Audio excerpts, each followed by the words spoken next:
Hey everyone, I want to talk about something important today because it's time to get back to our roots around free expression on Facebook and Instagram. I started building social media to give people a voice.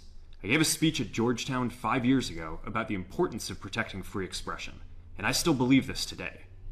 But a lot has happened over the last several years.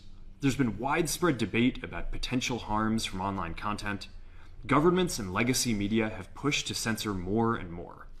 A lot of this is clearly political, but there's also a lot of legitimately bad stuff out there. Drugs, terrorism, child exploitation. These are things that we take very seriously, and I want to make sure that we handle responsibly. So we built a lot of complex systems to moderate content. But the problem with complex systems is they make mistakes. Even if they accidentally censor just 1% of posts, that's millions of people. And we've reached a point where it's just too many mistakes and too much censorship. The recent elections also feel like a cultural tipping point towards once again prioritizing speech. So we're going to get back to our roots and focus on reducing mistakes, simplifying our policies, and restoring free expression on our platforms. More specifically, here's what we're going to do. First, we're going to get rid of fact checkers and replace them with community notes, similar to X, starting in the US. After Trump first got elected in 2016, the legacy media wrote non-stop about how misinformation was a threat to democracy. We tried in good faith to address those concerns without becoming the arbiters of truth. But the fact checkers have just been too politically biased and have destroyed more trust than they've created, especially in the US. So over the next couple of months, we're going to phase in a more comprehensive community notes system. Second, we're going to simplify our content policies and get rid of a bunch of restrictions on topics like immigration and gender that are just out of touch with mainstream discourse. What started as a movement to be more inclusive has increasingly been used to shut down opinions and shut out people with different ideas, and it's gone too far. So I want to make sure that people can share their beliefs and experiences on our platforms. Third, we're changing how we enforce our policies to reduce the mistakes that account for the vast majority of censorship on our platforms. We used to have filters that scanned for any policy violation. Now, we're going to focus those filters on tackling illegal and high-severity violations. And for lower severity violations, we're going to rely on someone reporting an issue before we take action.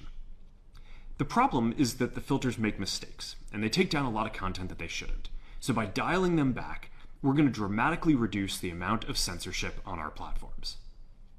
We're also going to tune our content filters to require much higher confidence before taking down content. The reality is that this is a trade-off.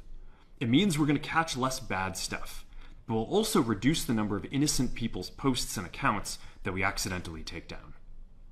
Fourth, we're bringing back civic content. For a while, the community asked to see less politics because it was making people stressed. So we stopped recommending these posts. But it feels like we're in a new era now, and we're starting to get feedback that people want to see this content again. So we're going to start phasing this back into Facebook, Instagram, and Threads while working to keep the communities friendly and positive.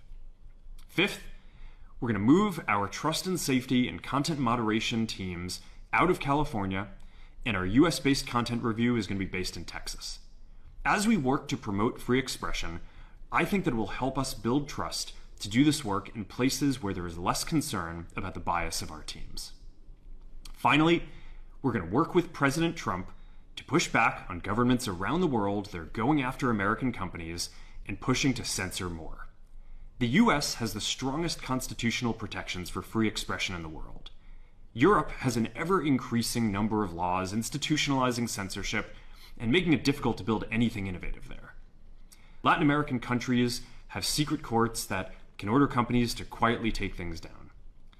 China has censored our apps from even working in the country. The only way that we can push back on this global trend is with the support of the US government. And that's why it's been so difficult over the past 4 years when even the US government has pushed for censorship. By going after us and other American companies, it has emboldened other governments to go even further. But now we have the opportunity to restore free expression, and I am excited to take it. It'll take time to get this right, and these are complex systems. They're never going to be perfect. There's also a lot of illegal stuff that we still need to work very hard to remove. But the bottom line is that after years of having our content moderation work focus primarily on removing content, it is time to focus on reducing mistakes, simplifying our systems, and getting back to our roots about giving people voice. I'm looking forward to this next chapter. Stay good out there, and more to come soon.